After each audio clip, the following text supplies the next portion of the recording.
దేవుని సన్నిధిలో ఈ యొక్క సహాస్ కొడికలో పాల్గొన్నటువంటి ప్రతి సహోదరికి సోదరిమణులందరికీ కూడాను హృదయపూర్వక వందనాలు తెలియపరుస్తున్నాను. మనం ప్రతి నెలలో ఇలాగ కలిసి సహవాస్ కొడికలో కొంత సమయం వాక్యం నేర్చుకుంటూ ఎక్కువ సమయాన్ని ప్రార్థనలో గడపడానికి అనేకుల కొరకు ప్రార్థన విజ్ఞాపన ఆచరణలు సమర్పించే విషయంలో దేవుడు మనకి ఇచ్చినటువంటి అవకాశాన్ని బట్టి దేవునికి మనపూర్వక కృతజ్ఞతాస్తుతులు స్తోత్రం తెలియపరుస్తున్నాను.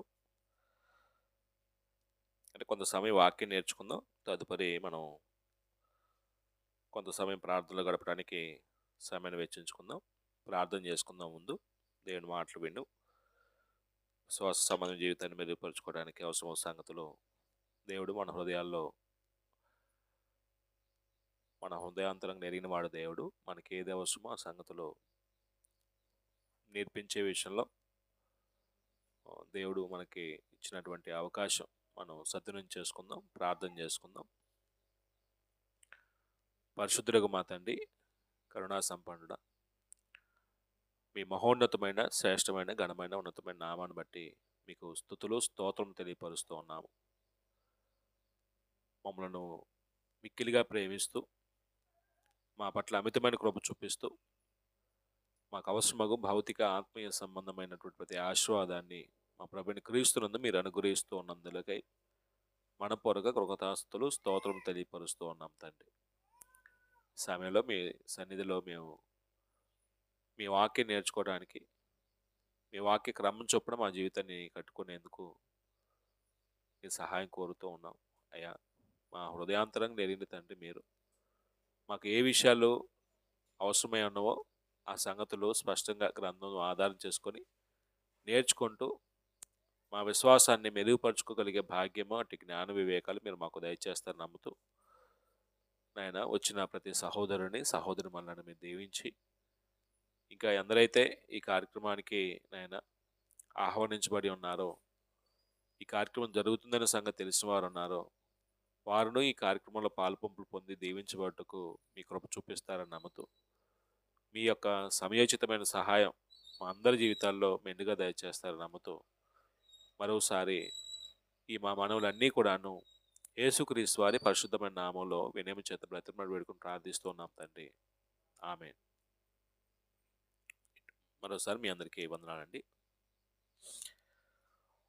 మనం గత నెలలో ఒక పాటను చదువుతూ వస్తున్నాం. అది దేవుని చేత మీద పూర్తి చేసుకోవడానికి ప్రయత్నం చేద్దాం. యాకోబు రాసిన పత్రిక యాకోబు రాసిన పత్రిక 1వ అధ్యాయంలో 12, 14 వచనాల నుంచి ఒక చిన్న పాటను చదువుతూ వస్తున్నామండి.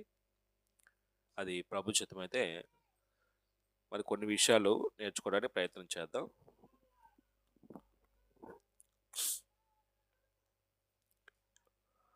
యేసుక్రీస్తు వారి యొక్క సహోదరుడైనటువంటి యాకోబు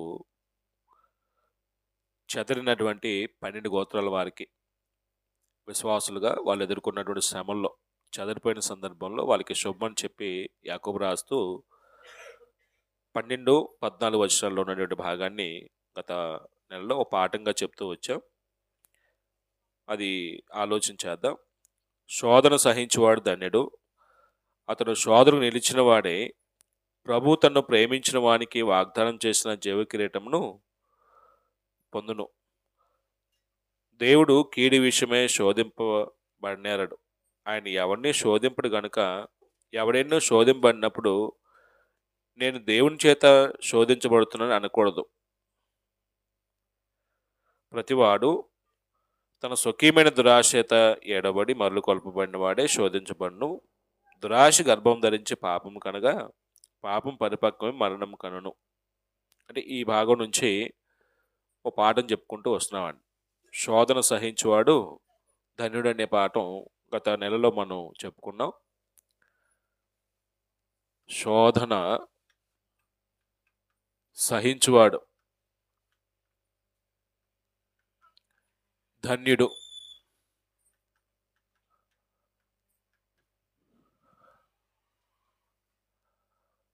శోధన సహించువాడు ధన్యుడు. యాకోబు పత్రిక 1వ అధ్యాయం 15 వచనాలు ఈ పాఠాన్ని ఆలోచించేద్దాం. అది కొన్ని విషయాలు గత పాఠంలో చెప్పుకున్నాం. అంటే ఈ పాఠం యొక్క ఉద్దేశ్యం ఏంటంటే, శోధనలో నిలిచిన వాడికి దేవుడు వాగ్దానం చేసినటువంటి జీవ కిరీటాన్ని పొందుకుంటాడు. శోధనలో పడిపోయిన వాడేమో ఆ జీవ కిరీటాన్ని పోగొట్టుకుంటాడు. అప్పుడు బాప్తిస్మం పొందిన మనము ఉద్దేశంగా రాసుకుంటే,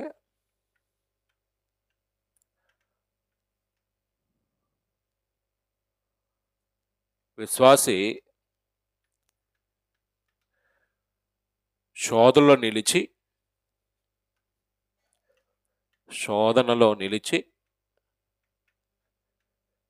పాట యొక్క ఉద్దేశం, శోధనలో నిలిచి దేవుడు వాగ్దానం చేసిన జీవకిరీటాన్ని పొందుకుంటాడు.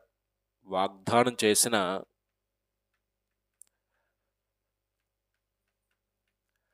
జీవకిరీటాన్ని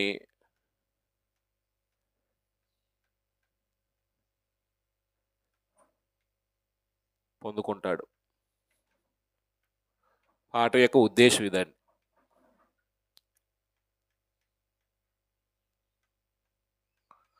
ఒక విశ్వాసి తన ఆత్మసమ జీవితంలో ఎదురయ్యే ప్రతి శోధనలో నిలిచి దేవుడు తనకు వాగ్దానం చేశాడు. ఆ వాగ్దానం చేసినటువంటి జీవకిరీటాన్ని ఏం చేస్తాడంటే పొందుకుంటాడు. ఒకవేళ అవిశ్వాసం అనుకోండి, దేవుడు శ్రమను అనుమతించినప్పుడు, శోధన కలిగినప్పుడు ఆ శోధనలోను ఆ శ్రమలను పడిపోయి ఒక అవిశ్వాసలా ప్రవర్తించి దేవుడు వాగ్దానం చేసినటువంటి ఆ బహుమానాన్ని, ఆ జీవకిరీటాన్ని ఏం చేస్తాడండి? పోగొట్టుకుంటాడండి. అంటే ఈ పాఠం మనం చెప్పుకున్నటువంటి విషయాలు ఏంటంటే, ఈ భూమి మీద ప్రతి మనిషి శోధించబడతాడు. ఈ భూమి మీద ఉన్న ప్రతి మనిషి కూడాను ఏదో సందర్భంలో ఏదో రూపంలో ఏం చేయబడతాడండి? శోధించబడతాడు. ఈ శోధనలో, ఈ శ్రమల్లో కఠినమైనవి ఉంటాయి, సామాన్యమైనవి ఉంటాయండి. సామాన్యమైనవి ఉన్నాయి, కఠినమైనవి కూడా ఉంటాయి. ఇప్పుడు సామాన్యమైనవి వచ్చినప్పుడేమో కొంతమంది నిలబడగలరు, కఠినమైనవి వస్తే నిలబడలేరు, పడిపోతారండి. కొన్ని సందర్భాల్లో సామాన్యమైన వాటిని తట్టుకుంటాం, కఠినమైన వాటిని తట్టుకునే పరిస్థితి కొంతమందికి ఉండిద్దండి.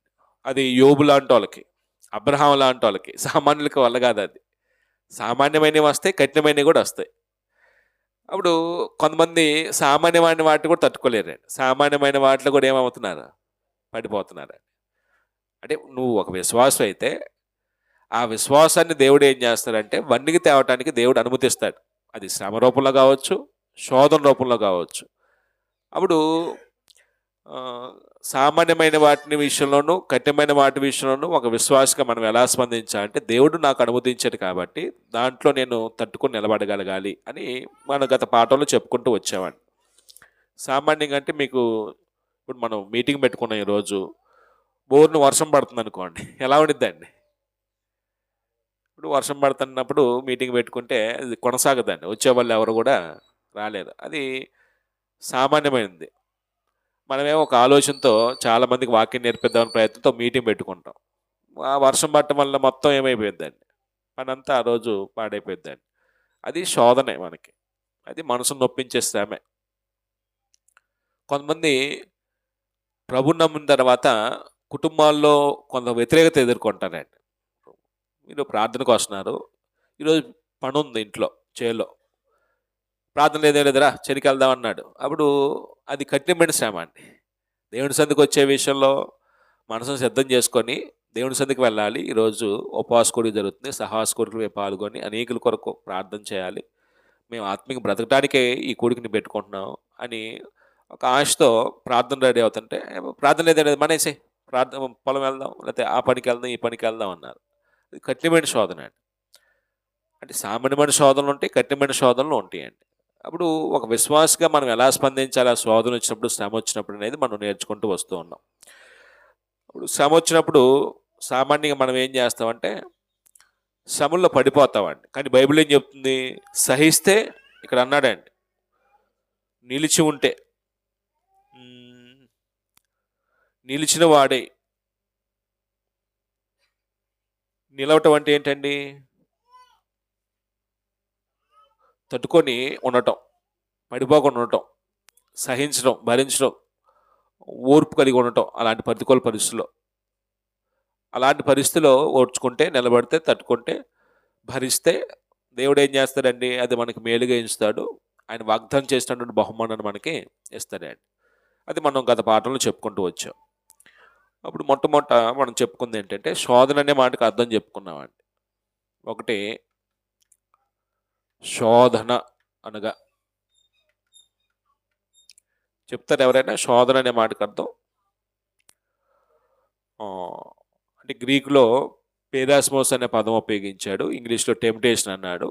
ఆ పదానికి అర్థం ఏంటంటే పాపం చేసేటట్టుగా ప్రేరేపించటం అండి, తప్పు జరిగేటట్లుగా మల్లు కొలపటం, పాపం చేసేటట్టుగా ప్రేరేపించడాన్ని శోధన అన్నాడండి. పాపం చేయనట్లు ప్రేరేపించటం.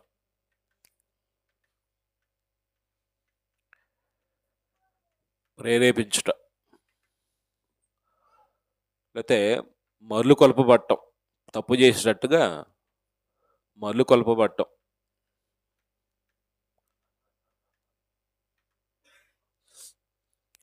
భూమి మీద ప్రతి మనిషి ఏదో సందర్భంలో పాపం చేసే విధంగా ఏం చేయబడతాడండి? రేపబడతాడండి, మరలు కొలపబడతాడండి. అప్పుడు వ్యక్తిగతంగా మరలు కొలపబడతాడు మనిషి, ఇతరుల చేత కూడా ఏం చేయబడతాడండి? ప్రేరేపించబడతాడు. వ్యక్తిగతంగా అంటే మన అంతరంగంలో ఉన్నటువంటి మనసు, హృదయం చూడండి. మనసు చెడు కోరికలు వచ్చినాయి అనుకోండి, అది వ్యక్తిగతంగా ఏం చేయబడుతున్నామండి? మనం ప్రేరేపించబడుతున్నామండి. ఇతరుల చేత శోధించబడతారు కొన్ని సందర్భాల్లో, అది కూడా జరిగిద్దండి. అది మనం గత పాఠంలో చెప్పుకున్నాం. అంటే కొన్ని సంఘటనలు కూడా మనం పాపం చేయడానికి కారణం అవుతాయి, అది మనం మాట్లాడుకున్నాం. అంటే ఇప్పుడు కొన్ని సంఘటనలు అంటే, ఇప్పుడు మనం ఎక్కడైనా ఉద్యోగం చేస్తున్నాం, ఉద్యోగం చేస్తున్నప్పుడు మనకి సరిగ్గా జీతం ఇవ్వట్ల. అప్పుడు ఏం జరిగిద్దండి? జీతం అయిపోతే మన అవసరం తీర్చబడట్లేదు కాబట్టి తప్పుడు పద్ధతులు డబ్బులు సంపాదించడానికి ప్రయత్నం చేస్తామండి. కొన్ని సంఘటనలు కూడా మనం పాపం చేయడానికి ఏమవుతాయి? కారణమవుతాయి అండి. ఈ శోధన అనేది ఏంటో చెప్పుకొని, ఈ శోధన ఎన్ని రకాలని చెప్పుకున్నామండి. దీంట్లో ఏ పాయింట్? శోధన 2 రకాలని చెప్పుకున్నామండి. ఎలాగ శోధన కలిగిద్ది? 2 రకాలంటే, ఒకటి భోగేచ్ఛల వల్ల శోధన కలిగిద్ది. ఒకటి ఏంటంటే భోగేచ్ఛల వల్ల శోధన, వలన కలుగు శోధన. కలుగు శోధన. భోగేచ్ఛలు అంటే లగ్జరీస్ కొరకు, విలాసం కొరకు. ఇంకా చెప్పాలంటే ఈ శరీర సంబంధమైనటువంటి సుఖభోగాల కొరకు కొంతమంది ఏం చేస్తారంటే శోధించబడతారండి. యాకోబు రాసిన పత్రిక 4వ అధ్యాయం మనం చదువుకుంది. 4వ అధ్యాయం 4వ వచనమా? మీరు అడిగినను మీ భోగం నిమిత్తమే వినియోగించుటకై దురుద్దేశంతో అడుగుచున్నారు కనుక మీకేమీ దొరకట్లేదు అన్నాడండి. అంటే కొంతమంది దేవుని దగ్గరకు వచ్చి విలాసాల కొరకు, వాళ్ళ కోరికను తృప్తిపరచుకోవడానికి దేవుని దగ్గరకు వచ్చి అడుగుతారండి. దేవుడు వాటిని ఇవ్వడండి. విలాసాల కొరకు అడిగితే దేవుడు ఏం చేయడండి? ఇవ్వడండి. అది మనం భోగేచ్ఛల కొరకు అనే మాట యాకోబు పత్రిక 4వ అధ్యాయం 4వ వచనం. శోధనలో భోగేచ్ఛల వల్ల కలిగే శోధనలు ఉంటాయి. అంటే భోగాల కొరకు, తమ లగ్జరీస్ కొరకు, శరీర సుఖాల కొరకు దావీదు ఆ ఉచ్చులో పడిపోయాడండి.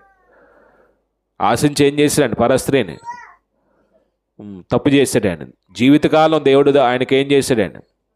శిక్ష విధించాడండి. తర్వాత శ్రమలతో కూడిన శోధన ఉందండి. శ్రమలతో కూడిన శోధన అంటే కొన్ని భోగేచ్ఛలో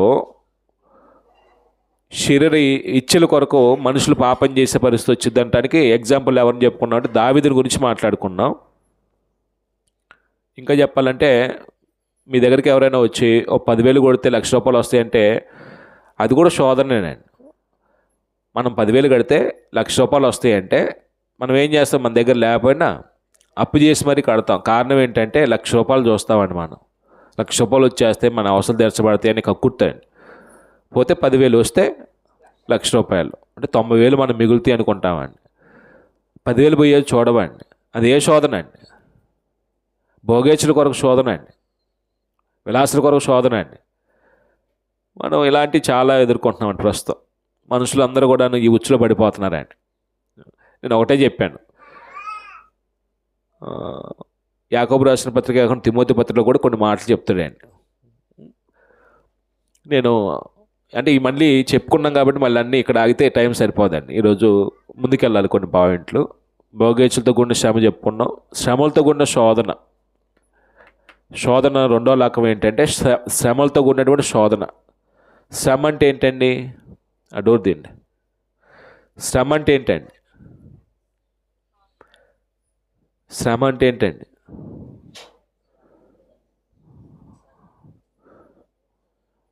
ఎప్పుడు శ్రమ రాలేదండి.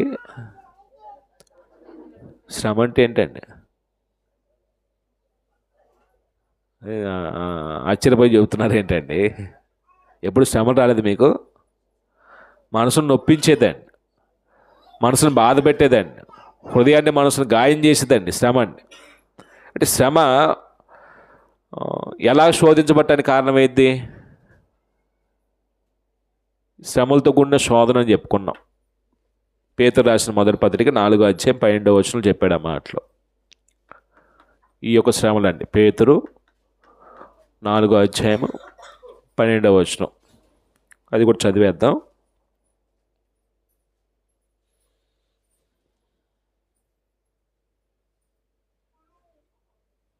ఇక్కడ ఏమంటాడంటే 4:12 ప్రియులారా, మిమ్మల్ని శోధించుటకు మీకు కలుగు అగ్ని వంటి మహాశ్రమల గురించి, శోధన అన్నాడు, శ్రమ అన్నాడండి. క్రైస్తవులు కలిగే శోధనలో కలిగే ఆ శ్రమలతో కూడిన శోధన ఎలాంటివి అంటాడంటే, శోధించుటకు మీకు కలుగుచున్న అగ్ని వంటి మహాశ్రమల గురించి మీకేదో ఒక వింత సంభవించినట్లు ఆశ్చర్యపడకుడి. అంటే క్రైస్తవుడు నీతిగా బ్రతుకుతున్నప్పుడు, యథార్థంగా బ్రతుకుతున్నప్పుడు, యేసుప్రభుని పోలి నడుచుకుంటున్నప్పుడు ఎందుకు శ్రమ నొందుతుంది? వాళ్ళు నీతిగా బ్రతుకుతున్నందుకు కలిగే హింస అండి. అది నీతి నిమిత్తం హింసించబడితే యేసుప్రభు చెప్పింది ఏంటంటే, వాస్తవానికి పరలోకం రాజ్యం వారిది, పరలోకంలో అధిక పరిలింబిన ప్రతిఫలం పొందుకుంటారు వాళ్ళు. అయితే ఇక్కడ శ్రమలతో కూడిన శోధన. శ్రమ ఎలాగ శోధన అయింది? అది నాకు ఉదాహరణ చెప్తారు ఏదైనా? ఓ మనిషికి శ్రమ వచ్చింది. శ్రమ అంటే మనసును నొప్పించేది, మనసును గాయపరిచేది, అది మనసును బాధించేది, అది ఒక శ్రమ. అది ఎలాగ శోధన అంటే పాపం చేసేటట్టుగా ప్రేరేపించబడతాం ఈ శ్రమ వల్ల.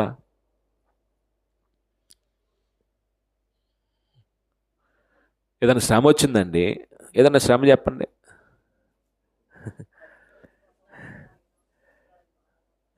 పిల్లలు బాగాలేదు, ఆరోగ్యం బాగాలేదు, అప్పుడు అది ఎలా శోధన అయిద్దండి? హాస్పిటల్కి వెళ్తాం, ప్రార్థన చేపిస్తాం, మన ప్రయత్నం అన్నీ చేస్తామండి. ఎక్కడికి వెళ్ళినా తగ్గట్లేదు. ఏం చేస్తాం? ఎవరో సలహా ఇస్తారండి, అక్కడికి వెళ్తే అంతరం కడతారు, బూరి ఇస్తారు, లేకపోతే అవి ఇస్తారు, ఇవి ఇస్తారని చెప్పినప్పుడు మనం ఏం చేస్తాం? పిల్లల బాగు కొరకు మనం ఆ సందర్భంలో తప్పని పరిస్థితులు ఏం చేస్తామండి? వాళ్ళు చెప్పిన మాటను బట్టి వెళ్ళి వాళ్ళు తాయితీ ఏది ఇస్తారు తీసుకెళ్తామండి. మన బిడ్డలకి ఎంతమందికి, మీ పిల్లలకి చేతులకి నల్లతాళ్ళు కట్టారండి? కాళ్ళకు కానీ మొడలకు కానీ మొలతాడుకు కానీ తాయితీలు కట్టారండి? అట్లేదండి తాయితీలు ఎప్పుడు?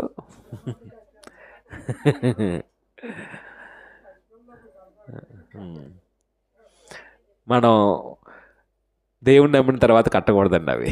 ఎందుకంటే దేవుణ్ణి నమ్మనప్పుడు దాంట్లో ఏదో శక్తి ఉందని భయపడతాం, ఆ శక్తికి భయపడి ఆ కార్యం చేస్తామండి. దేవుణ్ణి నమ్మిన తర్వాత ఏం చేయకూడదండి? ఆ పనులు చేయకూడదు. మనం దేవుని ఎరిగిన వాళ్ళం అప్పుడు. నాకు తెలిసిన కొంతమంది బాప్తిస్మం పొందిన కూడా కట్టిన వాళ్ళు ఉన్నారండి. అదేమంటే వాళ్ళ నాన్నమ్మ కట్టింది, వాళ్ళ జేజమ్మ కట్టింది, వాళ్ళ తాతమ్మ కట్టింది, ఏదో చెప్తారండి. నా కొడుకు కట్టమను, నా కొడుకు దిష్టి తీయమని చెప్తాను. అంగీకరించకూడదండి అలాంటి. అంటే మనకి ఆ బుద్ధి ఉంది కాబట్టి మనలో మన మనసు అలాంటిది కాబట్టి మనం ఏం చేస్తున్నాం, అలాంటి చేస్తున్నప్పుడు ఖండించలేకపోతున్నామండి. ఖండిస్తే వాళ్ళు నొచ్చుకుంటారని అంటాడండి.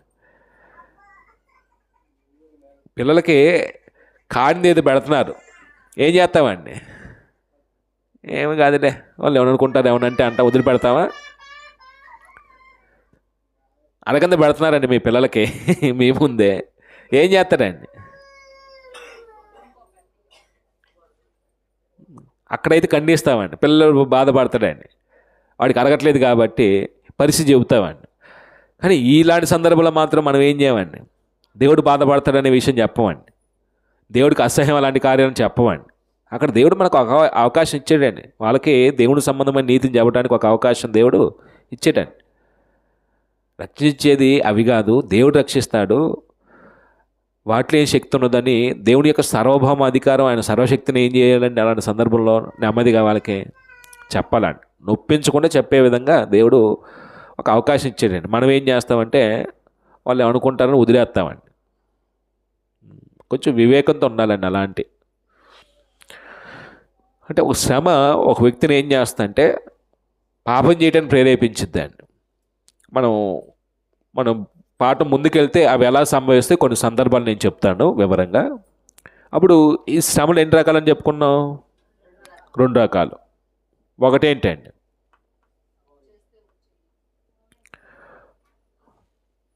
శ్రమలు 2 రకాలు అని చెప్పాం. మొదటి రకం శ్రమ ఏంటండి? ఏమండి? తప్పు చేసినప్పుడు కలిగే శ్రమను అండి. నోటికి ఏది పడితే అది మాట్లాడకూడదు. శోధన ఎన్ని రకాలని అడగల నేను. ప్రశ్న జాగ్రత్తగా అర్థం చేసుకోండి. శ్రమ వేరు, శోధన వేరు. మీరు అసలు వినని సంగతిగా చెప్తుంది. మీరు వచ్చి విన్నదానికి అసలు విన్నోడికి సంబంధం ఏమైనా తేడా ఉండాలి కదా. తప్పు చేస్తే కలిగే శ్రమ, తప్పు చేసినప్పుడు వచ్చేది ఒకటి. దాన్ని ఏమన్నంటే బైబిల్లో నీతి నిమిత్తం కలిగే శ్రమ అంటాడండి. నీతి నిమిత్తం.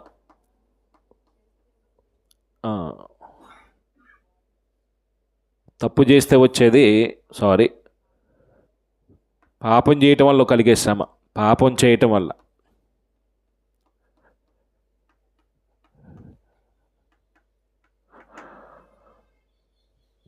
రెండు, తప్పు చేయకుండా కలిగే శ్రమ, అది నీతి నిమిత్తం కలిగే శ్రమ. తప్పు చేయకుండా,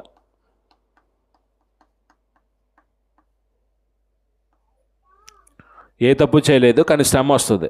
దాన్ని బైబిల్ ఏం చెప్తుందంటే నీతి నిమిత్తం కలిగే శ్రమ.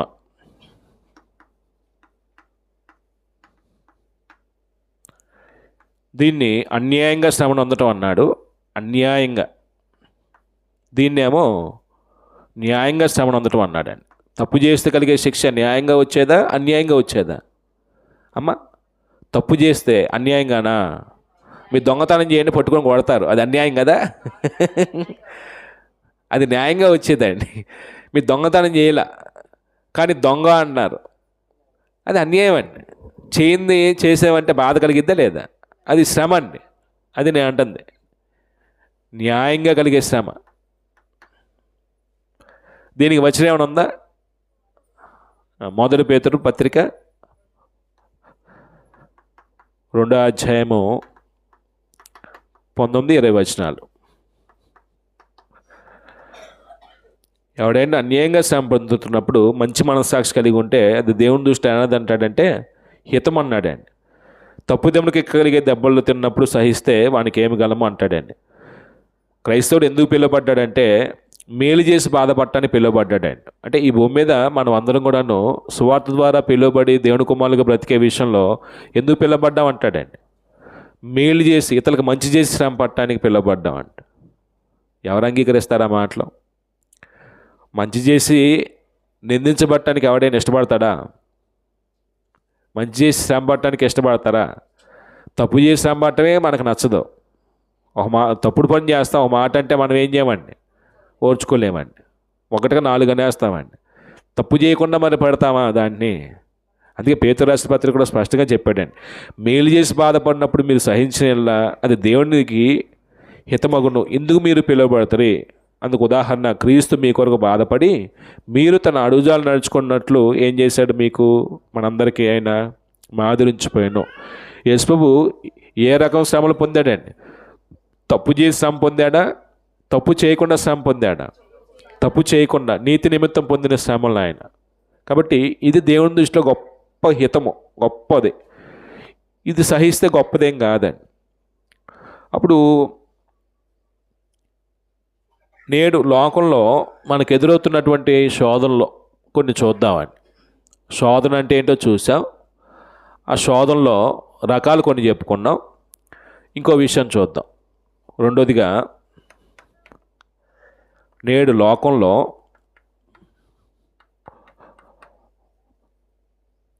ఎదురవుతున్న శోధనలు,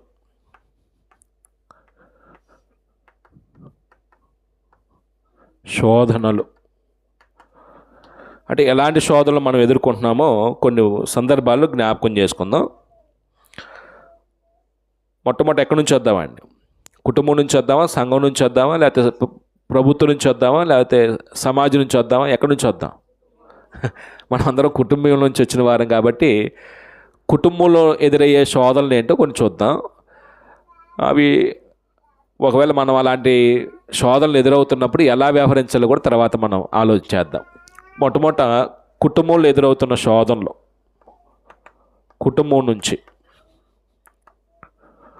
కుటుంబంలో ఎదుర్కొంటున్న శోధనలు.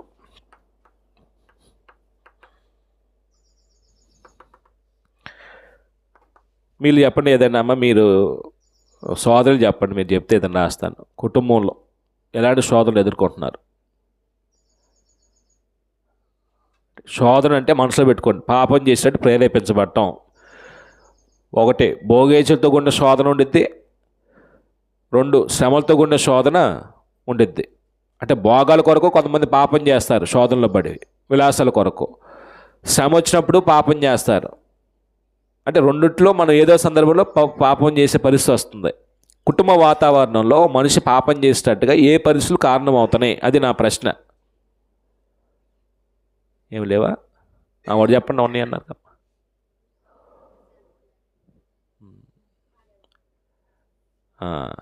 ఇప్పుడు భార్య భర్త ప్రేమ నోచుకోవాలి, భర్త భార్య దగ్గర లోబడి తత్వం అది ఆశిస్తాడు. ఇప్పుడు భర్త ప్రేమించట్లేదు అనుకోండి, ఏ భార్యకైనా శ్రమ లేకపోతే అది సంతోషమా? చాలా మానసిక వేదన అండి. అంటే ఇప్పుడు కుటుంబ వాతావరణంలో తల్లి తండ్రి పిల్లల సమూహం కుటుంబం అయినప్పుడు, ఆ కుటుంబం అంతా దేవుడు కోరుకునే కుటుంబం కట్టబడాలన్నప్పుడు కుటుంబ సభ్యులందరూ దైవ నియమాలకు ఏమవ్వాలండి? లోబడి బ్రతకాలండి. దైవ నియమం ఏంటంటే ఓ పురుషుడు భార్యని తన సొంత శరీరం వల్లే ప్రేమించాలి. అది ధర్మం. అది మనం కల్పించిందేం కాదండి. దేవుడు సహజంగా వివాహం అనే బాంధవ్యాన్ని ఏర్పాటు చేసినప్పుడు దేవుడే ఏర్పాటు చేశారు. అది ఇప్పుడు మనమేమి దాన్ని ఏమి కొత్తగా రాయట్లా. భార్యని ప్రేమించాలి అనేది మనం సృష్టించుకుందా? దేవుడు పెట్టింది. అది దేవుడు పెట్టిందండి, అది మనం తెచ్చిందేం కాదు. ఇప్పుడు ఈవిడికి పాపం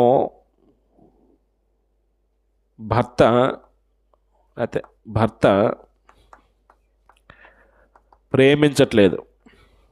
ప్రేమించకపోతే సోదరు చెప్పినట్టుగా సమాధానం లేదండి వాళ్ళ మధ్య. అది శోధన.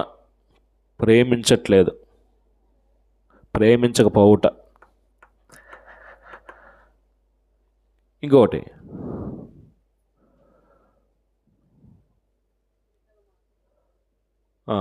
భర్త ఇంకంతేనా? భర్త దగ్గర ఏమి లేవా కంప్లైంట్లు? చెడు వ్యసనాలు లోనప్పుడు కూడా ఆవిడకి వేదనేనండి, దుఃఖమేనండి. మానసికంగా చాలా వేదన పొందిద్దండి చెడు వ్యసనాలకు లోనైనప్పుడు. ఎన్నెన్ని రాసుకోవచ్చు దాంట్లో. త్రాగుడు కానీ, అపవిత్రమైన సంబంధాలు కానీ, ఈ పానుపరకులు గుట్కాలు కానీ, ఏ పని చేయకుండా ఇలాగా చెడు అలవాట్లకు బానిసైనప్పుడు కానీ ఆ స్త్రీకి వేదన అండి, చాలా దుఃఖం అండి. భర్త చెడు వ్యసనాలకు లోనైనప్పుడు, చెడు వ్యసనాలకు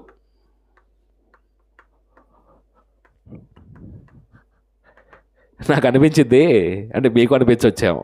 ఇప్పుడు భర్త తాగిపోతుడుగా ఉంటున్నాడండి, ఏ పని చేయట్లేదు. భార్య కూడా తాగేస్తే ఏ పని చేయకపోతే పురుషుడు సహిస్తాడండి? సిగ్గొచ్చిద్దేమోనండి అతనికి. కొట్టడం అట్లా ఉంచండి, సిగ్గొచ్చిద్దేమో అతనికి.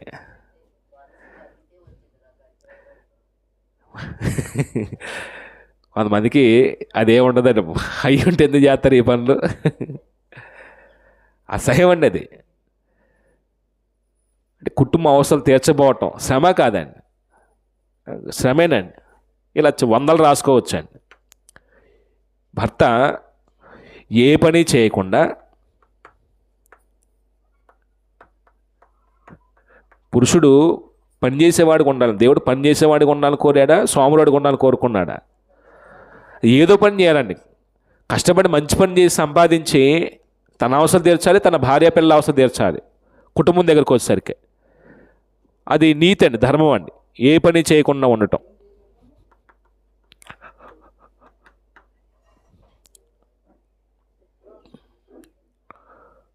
అంటే ఏ పని చేయట్లేదంటే నిర్లక్ష్యం చేస్తున్నాడు కుటుంబాన్ని, ఇంకా వదిలిపెట్టేద్దాం వారి దగ్గర. అప్పుడు పురుషులు చెప్పండి, పురుషుల దగ్గర కుటుంబంలో ఎదురయ్యే శోధనలు ఏంటండి, శ్రమలు ఏంటండి? మీ మనసును నొప్పించేది, తప్పు చేసినట్టుగా ప్రేరేపించేది ఏమంటాయి? భార్య లోబడపోవటం అండి. భార్య లోబడకపోవటం పురుషుడికి ఒక శ్రమ అండి, లోబడకపోవటం.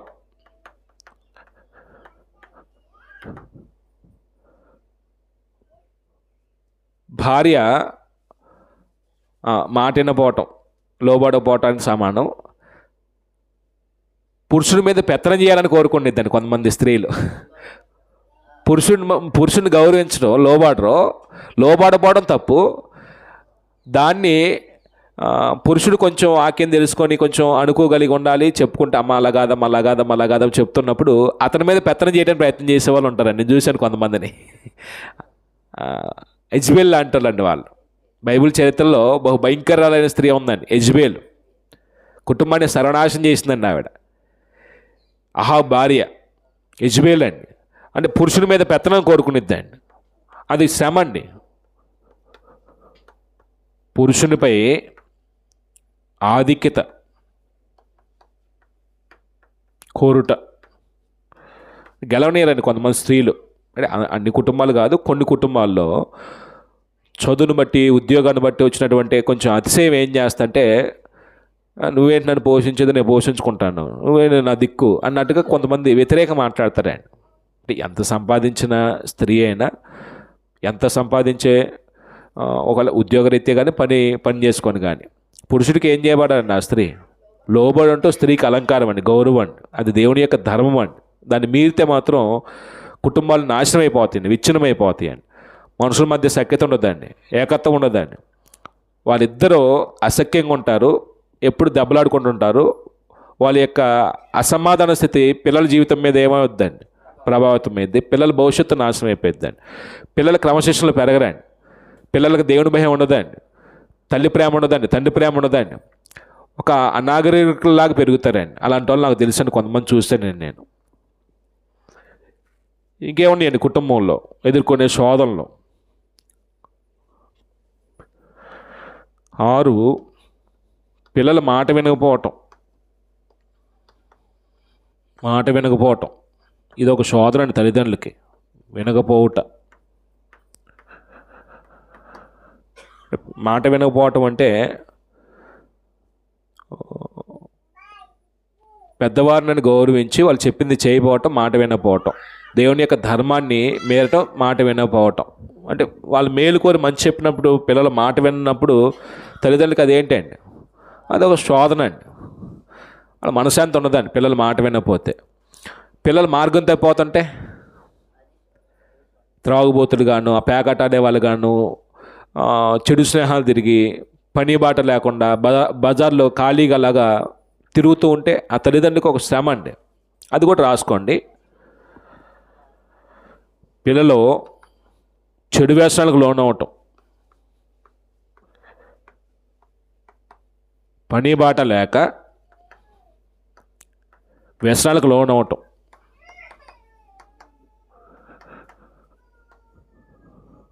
లోనొకట ఇది ఒక శ్రమ అండి. కొన్ని కుటుంబాల్లో పిల్లలు పుట్టరండి వివాహం అయిన తర్వాత, అది శ్రమేనండి, అది శ్రమే మానసికంగా. 8 కుటుంబంలో ఇంకో విషయాన్ని ఆలోచన చేస్తే, చదువుకున్న పిల్లలకి ఉద్యోగాలు లేవండి, నిరుద్యోగం శ్రమ అండి. నిరుద్యోగం ఎలా శ్రమ అయిద్దండి? పోషణ ఉండదు, అవసరం తీర్చబడాలంటే ఇప్పుడు ఏం చేస్తున్నారంటే దొంగలుగా మారుతున్నారండి, పిక్ పాకెట్ గల్లా అవుతున్నారండి, చైన్స్ కొట్టేస్తున్నారండి. అంటే ఇప్పుడు ఏ వయసులో ఎక్కువ ఈ దొంగతనాలు పాల్పడుతున్నారు ఎక్కువగా? ఏ వయసులో అండి ఎక్కువ పాల్పడేది? 17-18 సంవత్సరాల నుంచి 25-30 సంవత్సరాల లోపలండి ఎక్కువగా దొంగతనాలు చేసేవాళ్ళు, సైబర్ నేరగాళ్ళు అందరూ ఇలాంటి వాళ్ళేనండి. ఎందుకొరకంటే ఉద్యోగం లేదు, చదువుకు తగిన ఉపాధి లేదు, మరి వాళ్ళ అవసరం తీర్చబడాలి, ఇంట్లో వాళ్ళేమో ఇవ్వట్లేదు, వాళ్ళ అవసరం తీర్చబడట్లేదు, అందుకు వాళ్ళ యొక్క అవసరం తీర్చబడటానికి దొంగ బుద్ధులు, దొంగ పనులు చేయడానికి పడుకుంటున్నారండి. నిరుద్యోగం శ్రమ. ఇంకేం రాసుకోవచ్చండి? మన కుటుంబాల్లో అనారోగ్యం శ్రమ కాదండి? అనారోగ్యం ఎలా శ్రమ అయిద్దండి? అనారోగ్యం మానసికంగా కృంగదీస్తాయండి, కొంచెం వేదన పొందుతామండి, హాస్పిటల్కి వెళ్ళని చూపించుకున్న తగ్గట్లేదు అని మనోవేదన చెందుతూ ఉంటామండి. రోగం బలహీనపరిచినప్పుడు మనసు పెట్టి ప్రార్థన చేసుకోలేము, దేవుని సన్నిధికి కూడా అంత చురుగ్గా, దేవుని పనులు కూడా చురుగ్గా పాల్గొనలేమండి. అంటే అనారోగ్యం కూడా మనల్ని ఏం చేస్తాయండి? కృంగదీస్తాయండి, శ్రమల పాలు చేస్తాయండి. అంటే ఇంకో చిన్న మాట చెప్తానండి ఇక్కడ. మనిషి భౌతికమైన జీవితాన్ని దేవుడు ఎంత ఆయుష్ ఇచ్చాడండి? సామాన్యంగా 70-80 సంవత్సరాలు. మనుషుని యొక్క ఆయుష్ రేటు 70 సంవత్సరాలు. అంటే బైబిల్ ప్రకారం మనం చూస్తే ఒకవేళ అధిక బలము ఆయుష్ ఉంటే 80 సంవత్సరాలు, అది కూడా ఆయాసం దొక్కమన్నాడండి. 80 సంవత్సరాలు వేసుకుందాం దేవుడు ఇచ్చిన ఆయుష్ అయితే. ఇప్పుడు 70 సంవత్సరాలు వచ్చినాయి అంటే దాని అర్థం ఏంటండి? 60 సంవత్సరాలు పైబడి అంటే దాని అర్థం ఏంటండి? ఇప్పుడు 70 సంవత్సరాలు వచ్చిన వాళ్ళు కూడా ఏం కోరుకుంటున్నారండి? మంచి ఆరోగ్యం కావాలని కోరుకుంటారండి. అది రైట్ అండి? బతకాలని కోరుకుంటుంది కానీ ఆరోగ్యవంతుడిగా ఉండలేమండి. ఇప్పుడు మీరు ఒక వస్తువు కొనుక్కుంటారు, బండి కొనుక్కున్నారండి, 10 సంవత్సరాలు వాడిన బండి కూడా కొత్త దానిలాగా ఉండిద్దండి. మరి అవయవాలు ఏమైపోతాయండి? షెడ్కి వస్తే లేదా, బోరుకు వచ్చేస్తే లేదు అవయవాలండి. నేను 25 సంవత్సరాలు ఉన్నప్పుడు యాక్టివ్గా ఉండాలి, 70 సంవత్సరాలు కూడా అంటే ఎలాగండి? దేవుడా నాకు మంచి ఆరోగ్యం అంటామండి. 70 సంవత్సరాలు వచ్చిన వాళ్ళు కూడా బతకాలి దేవుడా అని కోరుకుంటామండి. బతకాలి కోరిక ఉండటం తప్పు కాదు, కానీ 25 సంవత్సరాలు 30 అప్పుడు ఎంత ఆరోగ్యంగా ఉన్నాను అంత ఆరోగ్యంగా ఉండాలని కోరుకోవటం దేవుడు శోధించిన వారు అవుతామేమో. అంటే దేవుడు ఆయుష్ రేటు పెట్టేసాడండి 70-80, అది అలా ఉంటే అది కూడా. ఇప్పుడు అంత ఎవరు బతకట్లేదని అంతకాలం. మనిషి 56 సంవత్సరాలు అంటే సగటు మనిషి ఆయుష్ రేటు పడిపోయిందండి మొత్తం. చాలా రుగ్మతలు, షుగర్లు, బీపీలు ఇవన్నీ కృత్రిమ, అంటే మనకి కృత్రిమం ఈ ఎరువులు వచ్చిన తర్వాత మనకి మందులు ఇవన్నీ కల్తీ అయిపోతున్నాయి కదా, తినే ఆహార పద్ధతి అన్నీ కల్తీ కదా. ఇవన్నీ ఏం చేస్తున్నాయి అంటే మనల్ని మంచాన్ని నడిపిస్తున్నాయండి. అనారోగ్యం శ్రమ అండి. ఇంకేదని చెప్తారు అలాంటిది? అమ్మ మన కుటుంబాల్లో ఏ ఇబ్బందులు ఉన్నాయండి? ఆర్థిక ఇబ్బందులు సమస్యనండి. ప్రతి కుటుంబంలో ఉందండి ఇది. ఆర్థిక సమస్యలు, ఆర్థిక ఇబ్బందులు శ్రమ అండి. ఆర్థిక ఇబ్బందులు ఎలా ఈ ఆర్థిక ఇబ్బందులు మనల్ని శ్రమలు పాలు చేస్తే, మన శోధన గురి చేస్తే అంటే, ఇప్పుడు మన అవసరం తీర్చబడటానికి పని చేయనప్పుడు అప్పులు చేస్తాం, అప్పు తీర్చడానికి ఇంకో అప్పు చేస్తాం, అప్పు తీర్చడానికి ఇంకో అప్పు చేస్తాం, అప్పులు పెరిగిపోతే మన ఆర్థిక ఇబ్బందులు భారం అవుతాయి. అప్పుడు ఏం చేస్తామండి? తప్పుడు పద్ధతుల్లోకి వెళ్ళిపోతామండి, దొంగతనాలకి, మోసాలకి, అన్యాయానికి గురవుతున్నామండి. ఆర్థిక ఇబ్బందులు కూడా మనుషులను ఏం చేస్తున్నాయి అంటే శోధన గురి చేస్తున్నాయండి. అందుకే మనిషి ఎప్పుడు కూడాను సంతృప్తి అనేది అలవాటు చేసుకోవాలండి. తృప్తిగా బ్రతకడం అలవాటు చేసుకో. ఉన్నదాంతో నేను తృప్తి చెందాలి. ఈ 100 రూపాయలు ఉన్నాయండి ఈరోజు, నాకు 200 ఖర్చు పెట్టుకోకూడదండి. అది తెలివి తక్కువతనం అండి. 100 రూపాయలు ఉంటే 70 రూపాయలు ఖర్చు పెట్టుకోవాలండి. 30 రూపాయలు ఏం చేయాలండి? దాచుకొని రేపటికి ఉపయోగించుకోవాలండి. రేపు పరిస్థితి తెలియదు కదా. అంటే మనకి ఎవరు నేర్పించడం కాదండి. మనం మరి ఎలాగ పెరిగిన వాతావరణం నాకైతే తెలియదు కానీ 100 రూపాయలు ఇస్తే 200 ఖర్చు పెడతాం, 200 ఖర్చు పెట్టుకుంటామండి. ఆ 100 రూపాయలు ఎక్కడ తెస్తాం? బయట నుంచి అప్పు తెస్తామండి. మరి ఎలాగ మనం రొటేషన్ అయింది? పని చేస్తున్నాం, కష్టపడుతున్నాం. ఈ కష్టపడింది ఏం చేస్తామంటే పరుల సొమ్ము అవుతుందండి, పరుల పాలు అయిపోతుందండి అప్పులు చేసేయటం వల్ల. అంటే మనం 5 దినాలే అవి కొనుక్కోవాలని కోరికలు ఉంటాయండి, తప్పలేదు, కోరికలు ఉంటాం. ఉన్న పరిధిలోనే మనం ఏం చేయాలండి? ఖర్చు పెట్టుకోవటం అలవాటు చేసుకోవాలండి. లేనిది స్త్రీలు కూడా నాకు వాళ్ళకి అది ఉంది, వాళ్ళకి ఇది ఉంది, మనకు కూడా కావాలని స్త్రీ కోరుకోకూడదు. పురుషుడు కూడా ఏం చేయకూడదు అంటే ఆశపడకూడదండి. అది దురాశ అన్నాడు బైబిల్లో. దురాశ వల్లే మనకు ఆర్థిక ఇబ్బందులు కొన్ని వస్తాయండి. అంటే ఆరోగ్యం బాగోపోతే అప్పు చేయడం తప్పు కాదు, పిల్లలు చదువు కొరకు అప్పు చేయడం తప్పు కాదు, ఏదైనా ఇల్లు కట్టుకున్నప్పుడు అప్పు చేయడం తప్పు కాదు. అది కూడా మన పరిధిలో మనం ఏం చేయాలండి? తీర్చుకునే స్తోమతను బట్టి అప్పు చేయాలి తప్ప అధికమైన భారం పెట్టుకుని ఏం చేయకూడదు, ఆత్మ సంబంధంగా నాశనానికి వెళ్ళిపోకూడదండి. ఇంకో 2 చెప్పండి, ముగించుకుందాం 12 పాయింట్లతో. కుటుంబంలో వచ్చే శోధనలు, ప్రస్తుతం మన కుటుంబాల్లో మనకు ఎదురయ్యే శోధనలు ఏమన్నాయండి? కుటుంబ వాతావరణం గురించి. ఇప్పుడు ఒక ఇంట్లో అత్త కోళ్ళు ఉన్నారు, అత్త కోళ్ళ మధ్య సమాధానం ఉంటుందా, అసఖ్యత ఉంటుందా? ఇప్పుడు అత్తగారి పరిస్థితి ఎలా ఉంటుంది అంటే కోళ్ళని హింసిస్తారండి. కోళ్ళు కొన్ని సందర్భాల్లో అత్తని హింసిస్తాయండి. అత్త కోళ్ళ మధ్య అనైక్యత, ఇది ఒక శోధన అండి. అత్త కోడళ్ళ మధ్య అనైక్యత. అది అనైక్యతని ఎందుకు రాశానంటే అత్తగారేమో కోళ్ళ మీద పెత్తనం చేయడానికి ప్రయత్నం చేస్తుంది, కోళ్ళేమో అత్తగారి మీద పెత్తనం చేయడానికి ప్రయత్నం చేస్తారండి. అంటే అత్త కోడల పట్ల ఎలాంటి భావన కలిగి ఉండాలంటే కూతురు కన్నా ఎక్కువ చూసుకుంటే సమస్యలు ఉన్నవాడిని. ఈ కోళ్ళలో అత్తగారిని తల్లిగారి కంటే ఎక్కువ చూసుకుంటే సమస్యలు రావండి. అంటే ఇలాంటి వాతావరణం మన దేశంలో చూడడం. అత్త కోడల్ని ఎప్పుడు కూతురులాగా భావించదండి. ఎలా భావించిద్దండి? కోడల్లాగా భావించిద్దండి. ఎప్పుడు నా చెప్పు చేతల్లో ఆ అమ్మాయి ఉండాలని, నేను చెప్పిందే చేయాలన్నట్టుగా పంతాలు ఉండిద్దండి. ఇప్పుడు ఆ అమ్మాయి ఏమో నువ్వు చెప్తే నేను చేసేది, నువ్వు నాకు పెడుతున్నావు అన్నట్టుగా ఆ అమ్మాయి ఏం చేస్తాండి? అత్తగారి మీద కొంచెం రోషంతో ఉండిద్దండి. ఇది ఎప్పుడు పచ్చగడ్డేస్తే బగ్గుమనే పరిస్థితి అత్త కోళ్ళ మధ్య. మన మానవ సంబంధాలను పాఠం చెప్తున్నప్పుడు అలాంటి కుటుంబ వాతావరణాలు మన భారతదేశం చూడలేమో అనిపించిద్దండి. అత్త కోళ్ళ మధ్య అత్తగారు కోడల్ని కూతురు కన్నా ఎక్కువ చూసిద్దండి. ఎప్పుడైనా చూసిద్దండి? చూడదండి. కూతురు కూతురే, ఎంత క్రీస్తు సంఘ సభ్యురాలైనా కూతురే, కోళ్ళే. అల్లుడిని ఎలా చూస్తాడు మామగారు? కొడుకు కన్నా ఎక్కువ చూడాలండి, కానీ ఎలా చూస్తాడండి? అల్లుడు కానీ చూస్తాడండి. అంటే అందుకే ఇది ఒక శోధన అండి. ఇంకా మీరు ఏదన్నా తెలిస్తే రాసుకోండి. ఇది మన కుటుంబ వాతావరణంలో ఎదుర్కొనే శోధనలండి. బి, రెండోది ఏం రాసుకోవచ్చండి? కుటుంబం అయిపోయింది, కుటుంబం నుంచి వచ్చే శోధనలు చూస్తే ఇంకేం రాసుకోవచ్చండి? ప్రభుత్వం నుంచే రాసుకుందామా లేదా సమాజం నుంచి రాసుకుందామా? సమాజంలో ఎదురవుతున్న శోధనలు, సమాజం నుండి కలిగే శోధనలు. అంటే ఒక సమాజంలో మనల్ని పాపం చేసినట్టుగా ఎవరు మనం ప్రభావితం చేస్తారండి? సమాజం అంటే ఇప్పుడు ఎవరు వస్తారు? సమాజం అంటే మన కుటుంబ సభ్యులు కాకుండా ఇప్పుడు బయట ఉన్న వారందరూ ఎవరండి? సమాజం. అంటే ఈ సమాజంలో ఉన్నటువంటి వ్యక్తులు మంచి వ్యక్తిత్వం కలిగిన వారైతేనేమో మనల్ని మంచి విషయాల్లో ప్రోత్సహిస్తారండి. చెడు వ్యక్తిత్వం కలిగిన వారు ఏం చేస్తారంటే మనల్ని చెడు చేయటానికి పురికొల్పుతారండి. ఇప్పుడు ఈ సమాజంలో ఒకవేళ బంధువులు వస్తారు, స్నేహితులు వస్తారు,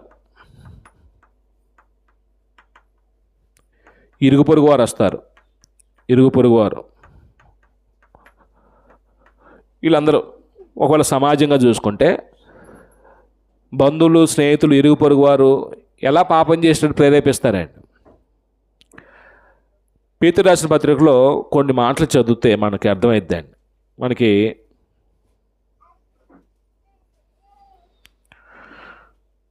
4వ అధ్యాయము యేసుప్రభు వారు శరీరం మందు శ్రమ పడ్డాడు కాబట్టి ప్రతి క్రైస్తవుడు కూడా శరీరం మందు శ్రమ పడే మనసు కలిగి ఉండాలని చెప్తూ 2వ వచనం నుంచి 2వ వచనం చదువుదాం. క్రీస్తు మనసు కలిగి ఉండాలని చెప్పి శరీర విషయంలో శ్రమ పడిన వాడు శరీరం మందు జీవించిన మిగిలిన కాలము ఇక మీదట మనుజాసును అనుసరించి నడుచుకొనక దేవుని ఇష్టానుసారంగానే నడుచుకున్నట్లు పాపంతో జోలి నీకునేమీ లేకుండాను. అంటే ఇప్పుడు క్రైస్తవుడు ఒకప్పుడు శరీరేచ్ఛను జరిగించాడు, శరీరాశను బట్టి ఏం చేశాడు? పరిగెత్తాడు. శరీరం కోరుకున్న దాన్ని జరిగించడానికి ఏం చేసామండి? మనం అందరం పరిగెత్తాం, మన కాలాన్ని వాటికి వెచ్చించాం. ఇప్పుడు క్రైస్తవుడు అయిన తర్వాత ఏం చేయాలంటున్నాడు? ప్రభులోకి వచ్చిన తర్వాత ఏం చేయాలంటున్నాడు అంటే మనము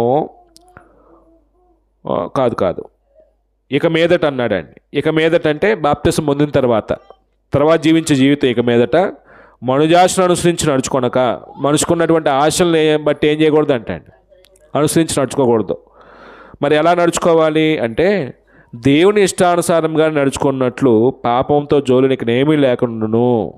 మనుషుల ఇష్టాన్ని కాకుండా దేవుని ఇష్టాన్ని అనుసరించి నడుచుకుంటూ పాపంతో జోలు లేకుండా. అంటే మనం ఎప్పుడు కూడా ఒకటి అనుకోవాలండి, నేను బాప్తిసం పొందాను కాబట్టి మనుజాశలను అనుసరించి నడుచుకోకూడదు, మనుషుల ఇష్టాన్ని జరిగించకూడదు. నేను లోకంలో ఉన్న మనుషులు మంచోళ్ళు ఉన్నారా, చెడ్డోళ్ళు ఉన్నారా? లోకం అనేది సాతానిక అధికారం కింద యొక్క సంస్కృతి అయితే సాతాన్ అధికారం కింద మనుషులందరూ వ్యక్తిత్వం చెడిపోయిందండి. మంచిని అంగీకరించలేరు. కయ్యం లాంటి వారు ఉన్నారు లోకంలో. మంచి పని చేస్తే అంగీకరించే వాళ్ళు ఉన్నారా, ద్వేషించే వాళ్ళు ఉన్నారా? మంచిని ప్రోత్సహించే వారి కంటే కూడా మంచిని అసహించుకునే వాళ్ళు ఉన్నారండి. మంచి పనికి సహకరించే వాళ్ళ కంటే కూడా చెడు పనికి ప్రోత్సాహాన్ని అందించే వాళ్ళు ఎక్కువ మంది ఉన్నారండి. కాబట్టి కయ్యం లాంటి వారు వాళ్ళే ఉన్నారు లోకంలో. కాబట్టి మనం ఒకప్పుడు అవి చేసిన వాళ్ళమే, ఇప్పుడు ఏం చేయకూడదు? అవి చేయకూడదు. ఇప్పుడు 3వ వచనం అంటున్నాడు, మనము పోకిరీ చేష్టలు, దురాశలు, మద్యపానము, అల్లరితో కూడిన ఆటపాటలు, త్రాగుబోతు విందులు, చేయదగిన విగ్రహ పూజలు మొదలైన వాటి యందు నడుచుకొనొచ్చు. అన్ని జనుల ఇష్టం నెరవేర్చుచుండుటకు గతించిన కాలమే చాలును. ఇవన్నీ ఎప్పుడు చేశాం? ప్రభువులకు రానప్పుడు, లోకంలో ఉన్నప్పుడు అల్లరితో కూడిన ఆటపాటలు చేసాం, పోకిరీ చేష్టలు, దురాశలు, కొంతమంది త్రాగుబోతుల మద్యము, అల్లరితో కూడినటువంటి ఆటపాటలు, త్రాగుబోతులు విందులు అన్నాడండి, చేయదగిన విగ్రహ పూజలు అన్నాడండి, మొదలైనవి ఇంక చెప్పడానికి ఇష్టపడక మొదలైన చెప్పి వీటన్నిటి ఒకప్పుడు చేసాం. ఇవన్నీ ఎవరి ఇష్టం? అన్ని జనుల ఇష్టం. మనం కూడా ఒకప్పుడు అన్నిలమే. అన్ని జనుల ఇష్టాన్ని జరిగించడానికి ఏం చేసాం. ఇప్పుడు అవి చేయొచ్చా? చేయకూడదు. చేయట్లేదు కాబట్టి ఏం చేస్తారు అంటే 4వ వచనంలో అపరిమితమైన ఆ దుర్వ్యాపారంలో ఎందు తమతో కూడా మీరు పోయినందున వారు ఆశ్చర్యపడుచు మిమ్మల్ని దూషించుచున్నారు. ఏం చేస్తారంటే అండి, వాళ్ళు మెచ్చుకుంటారా, దూషిస్తారా? దూషిస్తారండి, అపహాస్యం చేస్తారండి. అబ్బో భక్తుడు వచ్చాడ్రా, నిన్నటిదాకా చేసింది ఏంటో, మాతో పాటు తిరిగావుగా అని ఏం చేస్తారండి? దూషిస్తారండి, వేళకోళం మాట్లాడతారు, అపహాస్యం చేస్తారండి. అంటే వాళ్ళు బంధువులు ఉండొచ్చు, స్నేహితులు ఉండొచ్చు, ఇరుగు పొరుగు వారు ఉండొచ్చు అండి. వాళ్ళతో కలిసి తిరిగాం, వాళ్ళు చేసినటువంటి ప్రతి కార్యంలో మనం పాలు పంపులు పొందాం, ఏమైనటువంటి కార్యాలన్నీ జరిగించుకోవడానికి మనం అప్పగించుకున్నాం. ఇప్పుడు మన పరిస్థితి ఏంటంటే అలాంటి వాటి నుంచి మనం బయటకు వచ్చాం. మనుజాసును అనుసరించి నడుచుకోకూడదు, ఇంకా దేవుని ఇష్టాన్ని అనుసరించాలి, శరీర ఇచ్చలను బట్టి కాదు, దేవుడి ఇష్టాన్ని జరిగించాలని మనం ఒక నిర్ణయం తీసుకొని బ్రతుకుతున్నప్పుడు వాళ్ళతో పాలు పంపులు పొందాం. మనం వాళ్ళని ఒకవేళ ఆ కార్యక్రమాల్లో వాళ్ళు ఇన్వైట్ చేసినా మనం వాళ్ళ దగ్గరికి వెళ్ళాం. అప్పుడు వాళ్ళు ఎలా చేస్తారు? మనల్ని దూషిస్తారు, అపహాస్యం చేస్తారు, తిడతారు. అప్పుడు మనకేంటండి అది శ్రమ కాదా? స్నేహితుల దగ్గర నుంచి ఒకటి ఎదురైద్దండి. ప్రతి స్నేహితుల దగ్గర నుంచి ఎదురయ్యేది ఏంటంటే, అదే నాకు సందర్భం ఎదురైందండి. ఇప్పుడు చదువుకునే వయసులో యూత్గా ఉన్నప్పుడు ఏం చేస్తారంటే ఈ సిగరెట్లు, మందు తాగటానికి కొంతమంది ఈ వంకర మనుషులు పిల్లలు ఉంటారు చూడండి, అలవాటు లేనివాడు కూడా ఏం చేస్తారంటే ఒక్కసారి దగ్గర అంటారండి. వాస్తవానికి దేవుడు కుమారులైన వాడు అవి చేయకూడదండి. యేసుప్రభు పూలు నడుచుకోవడానికి వచ్చినప్పుడు అవి చేయకూడదండి. ఎందుకంటే లోకంలో మనుషులు చేసేవారు, దేవుని ఎరగని వాడు చేసే పనులు అవి. సిగరెట్లు కానీ, పానుపరగలు కానీ, గుట్కాలు కానీ, బ్రాందీ కానీ, బీర్లు తాగటం కానీ, ఇవన్నీ సారాయి కానీ, ఇవన్నీ మత్తు కదిగించి ఏవైనా సరే త్రాగుబోతు విందులు అనండి. అలాంటి విందుల్లో కూడా ఏం చేయకూడదండి, పాల్గొనకూడదు దేవుడి కుమారుడు బ్రతుకుతున్నప్పుడు. ఈ స్నేహితులు ఏం చేస్తారంటే రెట్టిస్తారండి. నిజంగా నా స్నేహితుడు అయితే తాగురా అంటాడు. లేకపోతే నీతో కలవను, నాతో నువ్వు మాట్లాడమాకని అంటారండి. మొహాటం కొరకు ఏం చేస్తారు కొంతమంది, ఈ తప్పుడు పనులు పాలువారు అవుతారండి. కాబట్టి ఈ స్నేహితులు పాపం చేసినట్టు కొన్ని సందర్భాలు ప్రేరేపిస్తారు. బంధువులు కొన్ని ఆచార పద్ధతులు చేయడానికి పురికొల్పుతారు. ఇరుగు పొరుగు వారు కూడా వాళ్ళతో మనం ఈ ఈ సన్నిహితమైన కార్యక్రమాల్లో ఒకప్పుడు చేసినట్టుగా మనము చేయట్లేదు కాబట్టి వాళ్ళు మనల్ని ఏం చేస్తారు, దూషిస్తారు. దూషించినప్పుడు మనం ఏమవుతాం, నొచ్చుకుంటామండి, బాధపడతామండి. అది శోధన. ఇంకోటి ప్రభుత్వం నుంచి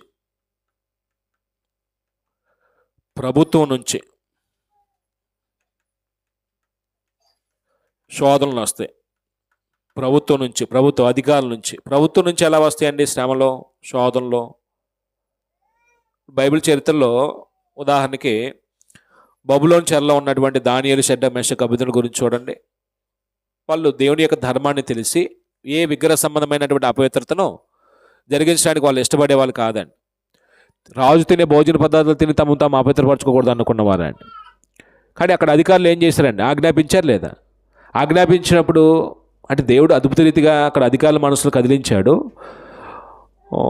పాపం చేయకుండా ఉండే విషయంలో దేవుడు వారికి తోడుగా ఉన్నాడు. సింహాల బోన్లో వేయబడ్డాడు దానియేలు. ఇవన్నీ ఎవరి దగ్గర నుంచి వచ్చినాయండి? ప్రభుత్వ అధికారులు అండి. తోటి ఉద్యోగులు దానియేలు ప్రార్థన చేసుకున్నటువంటి సందర్భాలు చూసి తట్టుకోలేక ఆయన మీద విషం చల్లటానికి ప్రయత్నం చేశారండి. మరి బైబిల్ చరిత్రలో ఇంకా అలాగ శోధించబడిన సందర్భాలు ఉన్నాయంటే, శ్రమలు పడ్డ సందర్భాలు ఉన్నాయంటే, రోమా చక్రవర్తి ఏలుబడి దినాల్లో క్రైస్తవులను ఏం చేశారంటే బాగా హింసించారండి. క్రైస్తవులు యేసు మా ప్రభువు అని నమ్ముతారండి. ఈ కైసరే వాళ్ళ ప్రభువుగా వాళ్ళు చెప్పాలి, వేరే ప్రభువు లేడని ఒప్పుకోవాలి బాహాటంగా. ఇప్పుడు యేసుక్రీస్తు మాకు రాజు అన్నప్పుడు ఆత్మ సంబంధంగా యేసుక్రీస్తుని వాళ్ళు రాజుగా అంగీకరించారు బాప్తిసం పొందినప్పుడు. భౌతికంగా కైసర్ రాజు అయినప్పటికీ వాళ్ళు ఎవరి యొక్క పరిపాలన కింద నీతిగా బ్రతకాలి? యేసు ప్రభు యొక్క పరిపాలన కింద నీతిగా బ్రతకడానికి వచ్చారండి. వీళ్ళు ఏం చేస్తారంటే కఠినంగా మెడ మీద కత్తి పెట్టి కైసరు చక్రవర్తి రాజు అనండి, లేకపోతే చంపేస్తాం మిమ్మల్ని, మీ పిల్లల్ని చంపేస్తాం, లేకపోతే మీ భార్యను చంపేస్తామని నిర్దాక్ష్యంగా ఏం చేసేవాళ్ళు, చంపడానికి తెగించేవాళ్ళండి. అంటే మరణ భయం చేత ఒకవేళ దాస్యం లోబడితే మనిషి ఏం చేస్తా, ప్రాణాలు కాపాడుకోవటానికి కైసరే రాజు అయ్యా, యేసుక్రీస్తు మాకు రాజు కాదు, మాకు ప్రభువు కాదు, వదిలిపెట్టేస్తాడండి.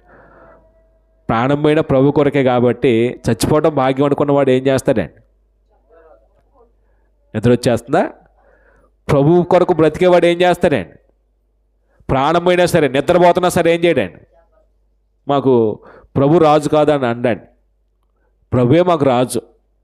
అంటే ఆత్మ సంబంధంగా ఆయన పరిపాలన వేరండి, భౌతిక సంబంధంగా కైసర్ చక్రవర్తి పరిపాలన వేరండి. క్రైస్తవుడు ఆత్మ సంబంధం బ్రతకడానికి వచ్చినవాడు. అయితే ప్రభుత్వం నుంచి ఆదిమ సంఘాలు చాలా హింసలు ఎదుర్కొన్నాయండి.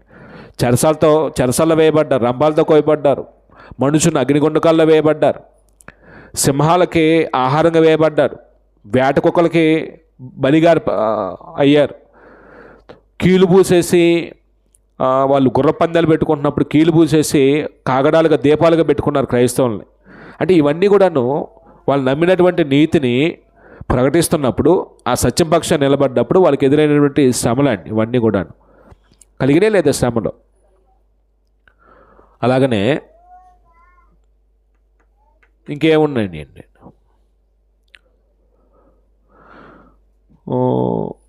మనం ఏదన్నా ఉద్యోగం చేస్తున్నప్పుడు కానీ,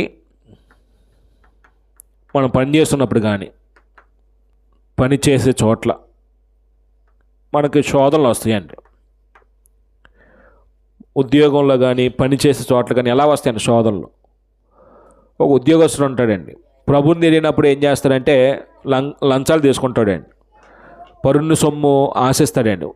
ఇది ప్రభుని గురించి నీతిని తెలియనప్పుడు, నీ పొరుగువాందగు దేన్ని ఆశించొద్దని నీతి తెలియనప్పుడు ఏం చేస్తాడండి?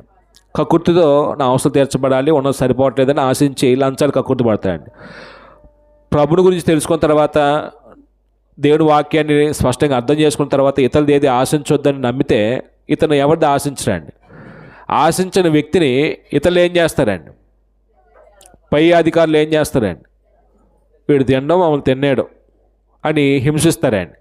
ఒకవేళ అలాగ నీతిగా బ్రతుకుతున్న అతని మీద ఏదో ఒక ఎలిగేషన్ క్రియేట్ చేసి అతను ఏం చేస్తారు, ఆ ఉద్యోగం నుంచి తీసేయటానికి ప్రయత్నం చేస్తారండి. అది అతని శోధన అండి.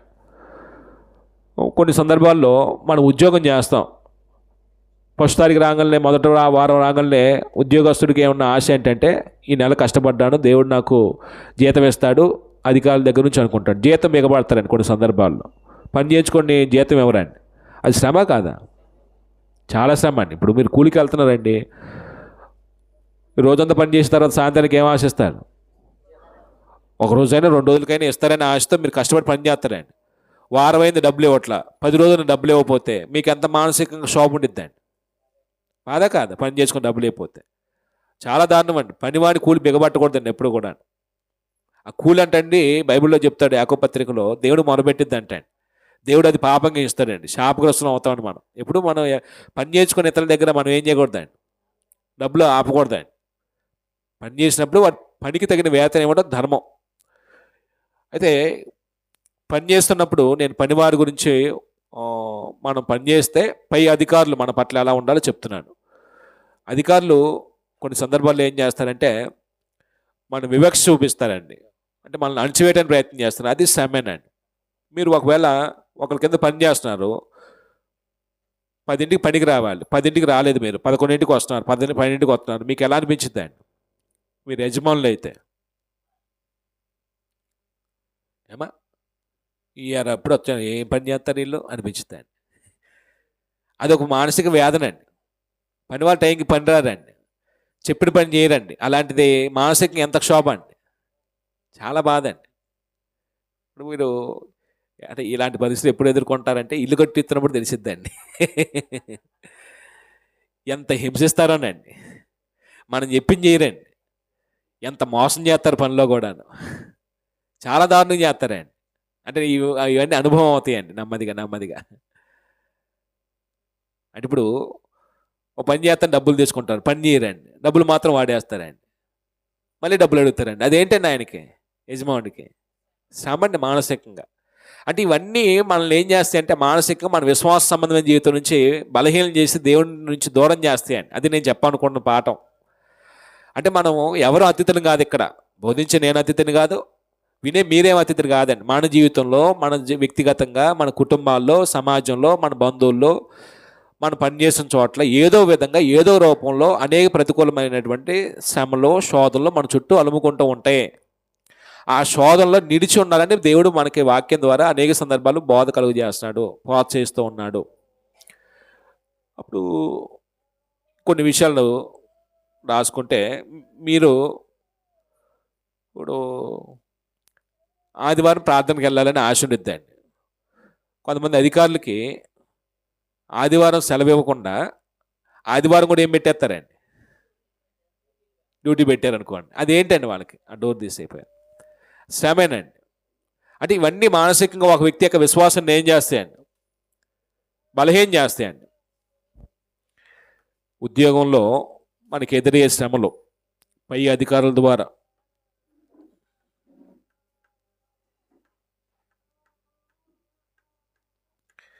క్రింద పనివారి ద్వారా,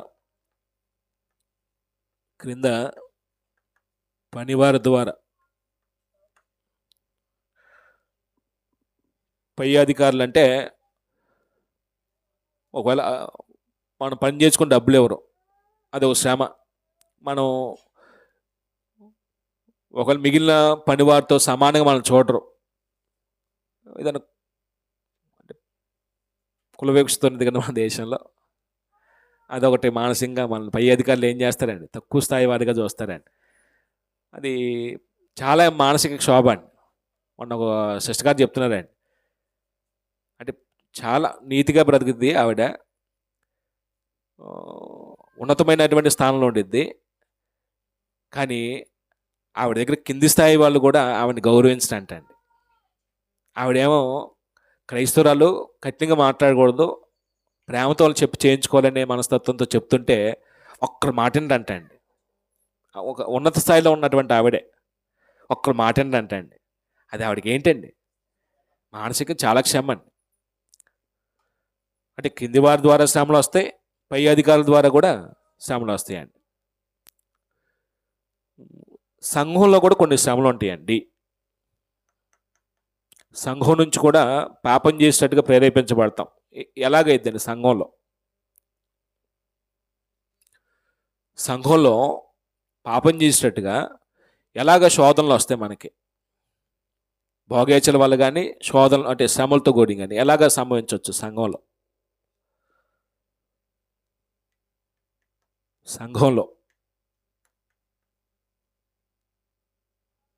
సంఘంలో కూడా వస్తాయండి శోధనలు, శ్రమలు వస్తాయా? ఏమి రావనుకుంటా. సంఘం పరిశుద్ధుల సమూహం కదా, పరిశుద్ధ సమూహంలో కూడా శోధనలు వస్తాయా? వస్తాయండి.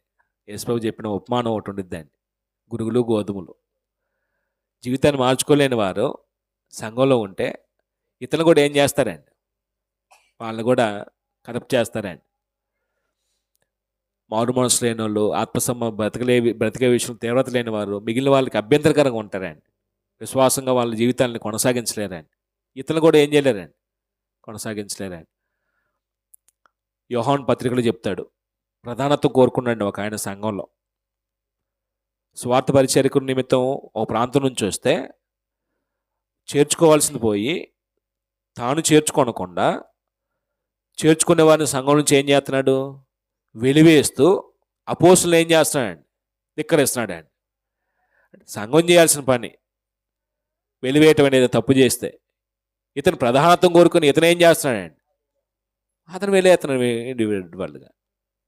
ప్రధానత్వం కోరుకున్నవాడు, దుర్బోధకుల వల్ల ఇవన్నీ కూడా సంఘంలో మనుషులను ఏం చేస్తాయంటే పాపం చేసేట్టుగా ప్రేరేపించబడతాయండి. ఒకటి సంఘంలో కూడా కపట సహోదరుల వల్ల శోధనలు ఎదురవుతాయండి. కపట సహోదరులు వాళ్ళు జీవితాన్ని మార్చుకునే వాళ్ళు కాదు, కొన్ని సహోదరులుగా కొనసాగుతారు తప్ప వాళ్ళు ఆత్మీయంగా సహోదరులు కాదండి.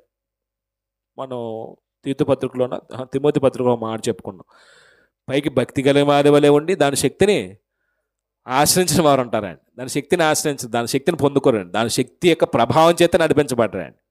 పైకి మాత్రం సహోదరుడు సహోదరి భక్తి కలిగిన వారు దాని శక్తిని వచ్చేసరికి ఏమీ అనుభవించలేరు. కపట సహోదరులు, దుర్బోధలు, ఇవన్నీ సంఘంలో వచ్చే సమస్యలండి. దుర్బోధలు అంటే చాలా సందర్భాల్లో మనుషులు పాపం చేసి ప్రేరేపించబడటానికి కుటుంబ వాతావరణం కారణమవుతుంది, అలాగనే సమాజం కారణమవుతుంది, ప్రభుత్వం నుంచి కొన్ని పరిస్థితులు ఎదురవుతున్నాయి, ఉద్యోగం మనం పనిచేసే చోట్ల మనకి కొన్ని ప్రతికూల పరిస్థితులు పాపం చేసేటట్టుగా మనం ప్రేరేపిస్తున్నాయి, సంఘంలో కొంతమంది వ్యక్తుల ద్వారా కూడా మనం ఏమి ఎదుర్కొంటున్నాం, పాపం చేసేటట్టుగా ప్రభావితులు అవుతున్నాం. ఇంక ఇలా రాసుకుంటే చాలా ఉన్నాయి. నేను చివరిగా ఒకటి చెప్తానండి, అదేంటంటే ప్రకృతి. కొన్ని సందర్భాల్లో ప్రకృతి కూడా మన మనసుల్ని గాయపరిచిద్దండి. ప్రకృతి అంటే దేవుడు అనుమతిస్తాను. అది కూడా ఇప్పుడు మీకు బాగా తెలిసింది ఏంటంటే వ్యవసాయం చేస్తున్నారండి. మీ ఆశ ఏంటంటే అదునికి విత్తనాలు వేసాను కాబట్టి మంచి పంట వచ్చింది, దేవుడు మాకు పంటను ఇస్తాడు అనుకుంటారండి. అప్పుడు ఆ పంట ఎదుగుతున్నప్పుడు అకాల వర్షాలు వచ్చేస్తాయండి, పంట మొత్తం ఏమైపోతుందండి, పాడైపోతుందండి. ఏదో పంటకు తెగులు వస్తుందండి, పురుగు పట్టేస్తుందండి, ఏమవుతుందండి, అది వచ్చిన కష్టం అంతా నేలపాలైపోతుందండి, పండిన ప్రయాసం అంతా వ్యర్థమైపోతుంది. ఎంత క్షోభ అండి అది, మానసికంగా ఎంత వేదన పొందుతున్నారండి. అందుకే రైతులు ఇప్పుడు పొలాలు వేయడానికి చాలామంది ఎందుకు భయపడుతున్నారండి, నష్టాలు పాలవుతున్నారు, అప్పులు పాలైపోయి ఆత్మహత్యకు గురవుతున్నాం కాబట్టి ఇది ఒక భయం అండి. ఇది కూడా ప్రకృతి వైపరీత్యాలు మనుషులు చేసే చర్యలను బట్టి కొన్ని జరుగుతాయి, దేవుని యొక్క తీర్పుని బట్టి కూడా కొన్ని అనుమతిస్తాడు దేవుడు మన బుద్ధి రావటానికి. అంటే శోధన ఎలా కలుగుతుందో చెప్పుకునే ముందు మనం బ్రేక్ తీసుకుందాం. 1 అవర్ అయిపోతుంది. అంటే మనం ఇప్పటి వరకు ఆలోచించింది ఏంటంటే యాకోబు రాసిన పత్రికలో శ్రమల కాలంలో ఉన్నటువంటి వారు చెదిరిపోయినటువంటి ఆ యాత్రకు శుభమని చెప్పి వాళ్ళని ప్రోత్సహించే విషయంలో రాసిన మాటలు ఏంటంటే, శోధన సహించితేనంటండి దేవుడు వాగ్దానం చేసినటువంటి జీవకిరీటాన్ని అతను పొందుకుంటాడంట. శోధన నిలిచి ఉండి దేవుడు వాగ్దానం చేసినటువంటి బహుమానాన్ని పొందుకునే విశ్వాసం మనం కలిగి ఉండాలి. శోధనలు అందరికీ వస్తాయండి, ఏదో సెలెక్టెడ్ పీపుల్కే కాదు. మనం బైబిల్లో ఒక విషయాన్ని ఆలోచన చేస్తే ఈ శోధనలు లేకపోతే శ్రమల గురించి ఎంత చెట్టుకి అంతగాలన్నట్టే మన విశ్వాసం బట్టి దేవుడు ఏం చేస్తాడండి, శ్రమలు అనుమతిస్తాడండి. యోబు యొక్క విశ్వాస స్థాయి వేరు, నా విశ్వాస స్థాయి వేరండి. యోబుకి వచ్చిన శ్రమలో దేవుడు నాకు అనుమతించి నన్ను ఏం చేయడం, పాపం చేసినట్టుగా నన్ను అనుమతించడండి. నా స్థాయిలో దేవుడు నాకు అనుమతిస్తాడు, యోబు స్థాయిలో యోబుకు అనుమతించాడు, అట్లా మీ స్థాయిలో మీకు అనుమతిస్తాడండి. అంటే ఈ శోధన వెనకాల, ఈ శ్రమల వెనకాల ఏ టైప్ ఆఫ్ శోధనలు మనకు కలుగుతున్నాయి అర్థం చేసుకోండి. భోగేచ్చులతో కూడిన శోధన ఏం చేస్తే మనల్ని ఎక్కువ శోధనలో ఈ భోగేచ్చుల కొరకే మనం పడిపోతున్నామండి. విలాసాల కొరకు, లగ్జరీస్ కొరకు, ఒక సుఖవంతమైన జీవితం కొరకు శ్రమలతో కూడిన శోధనలు వస్తాయి. ఈ శ్రమలతో కూడిన శోధన, శ్రమ మనసును నొప్పించేదైతే రెండు రకాలు. తప్పు చేస్తే వచ్చేది, తప్పు చేయకుండా వచ్చేది. దాని నీతి నిమిత్తం అన్నాడు, పాపం చేస్తే అన్నాడు. న్యాయంగా శ్రమ పొందడం ఉంది, అన్యాయంగా శ్రమ పొందడం ఉంది. న్యాయంగా శ్రమ పొందడమేమో తప్పు చేశాడు, అన్యాయంగా శ్రమ పొందడమేమో తప్పు చేయకుండా. ఇప్పుడు మనం ఎక్కువగా ఏదైనా శ్రమ వచ్చింది, అన్యాయంగా శ్రమ పొందుతున్నామా? ఒకసారి మీరు మనసులో అనుకోండి. కుటుంబంలో కానీ, మీరు పనిచేసిన చోట్ల కానీ, సమాజంలో కానీ అన్యాయంగా మీరు బాధించబడితే, అన్యాయంగా శ్రమ పెట్టబడితే, అన్యాయంగా ఎవరి చేత నొప్పించబడితే అది దేవుని దృష్టిలో హితమండి, గొప్పదండి అది. కానీ మీరు ఏదైనా తప్పు చేస్తే, మాట పడుతున్నప్పుడు, నిందించబడుతున్నప్పుడు అది సహిస్తే గొప్ప ఏమీ కాదండి. కాబట్టి మనం ఏ రకమైనటువంటి శ్రమలో, శోధనలో మనం పడిపోతున్నామో అర్థం చేసుకోవడానికి ప్రయత్నం చేద్దాం. అప్పుడు నేను లోకంలో ఎదురవుతున్నటువంటి శోధనలు ఏ సందర్భాల్లో ఎక్కడెక్కడ ఎదుర్కొంటున్నాం అంటే, కుటుంబ వాతావరణంలో ఎదుర్కొంటున్నాం. భర్త ప్రేమించకపోవటం భార్యకి శ్రమే, భర్త చెడు వ్యసనం లోనైతే శ్రమే, ఏ పని చేయకుండా కుటుంబాన్ని నిర్లక్ష్యం చేస్తుంటే ఆ భార్యకి శ్రమే, భార్యకు ఒకవేళ భర్తకు లోబడకపోతే, సహకరించకపోతే ఆ భర్తకి శ్రమే, పురుషుడి మీద పెత్తనం, ఆధిక్యతను కనబరచడానికి ప్రయత్నం చేయటం అది శ్రమే ఆ పురుషుడికి. పిల్లల మాట వినకపోవటం, పిల్లలు పని బాట లేకుండా చెడువేసంలో లోనవటం, నిరుద్యోగం, అనారోగ్యం, ఇవన్నీ ఒక వ్యక్తి తప్పు చేసినట్టుగా మనసుని ఏం చేస్తాయండి, ప్రేరేపిస్తాయండి. అంటే ప్రేరేపించబడటం తప్పు కాదండి. ఇక్కడ నేను అనేది అనారోగ్యం రావడం తప్పు కాదండి.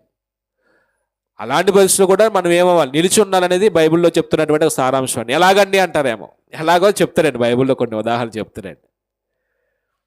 సమాజం నుంచి మనం ఎదుర్కొంటాం, సమాజం నుంచి కూడా మనం ఎదుర్కొంటాం. మన బంధువులు, స్నేహితులు, ఆప్తులు, నిలబడిన వారు. ఒకప్పుడు వాళ్ళతో పరిగెత్తామండి, అవన్నీ చేశాం. పేతురు రాసిన పత్రికలు చేసినట్టుగా అల్లర్దుకున్నటువంటి త్రాగుబోతు విందులు, దురాశలు, చేయదగిన అపవిత్రమైన కార్యాలన్నీ, విగ్రహ సంబంధమైనవి అన్నీ చేసామండి. ఇప్పుడు ఒకప్పుడు తెలియనప్పుడు చేసాం, ప్రభువులోకి వచ్చాం, సత్యమైన తెలిసిన తర్వాత వాడి జోలు పోవండి. వాడి జోలు పోవట్లేదు కాబట్టి మనల్ని ఏం చేస్తారు, దూషిస్తున్నారు. అది శ్రమ అండి మానసికంగా. బంధువులు అలా దూషించే వాళ్ళు ఉంటారు, దూషించే వాళ్ళు ఉంటారు.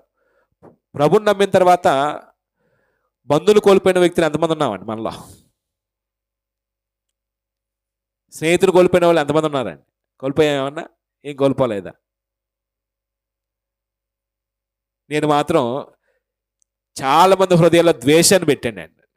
అంటే చాలామందిని నేను వాళ్ళ హృదయంలో ద్వేషించబడే స్థానంలో ఉన్నానండి. నేను చాలామందికి నచ్చనండి. నేను మైక్లో చెప్తాను, లైవ్లో చెప్తున్నానండి. నా వైఖరి చాలామంది నచ్చదండి, ముక్కు చూడుకుంటాను నచ్చదండి. చాలామందిని నేను పోగొట్టుకున్నానండి. ఏమో నా పంత మార్చుకోలేను నేను. దేవుడి కొరకు దేనైనా వదిలిపెట్టండి నేను సిద్ధంగా ఉన్నానండి. నాకు దేవుడు ముఖ్యమండి, కులం కాదండి, కుటుంబం కాదండి, తల్లిదండ్రులు కాదండి. తల్లిదండ్రులు కూడా దేవుడే ఇచ్చాడు, కుటుంబాన్ని దేవుడే ఇచ్చాడు. అన్నిటికంటే ఎక్కువ దేవుడిని మనం ప్రాధాన్యత ఇవ్వాలండి. అది నేను నేర్చుకున్నటువంటి నీతే. వదిలిపెట్టేద్దాం. బంధువులు, స్నేహితులు కూడా చాలామంది పోగొట్టుకున్నానండి. నాతో స్నేహం చేయడానికి ఇష్టపడరండి. నెమ్మదిగా ఏదైనా అవసరమైతే తప్ప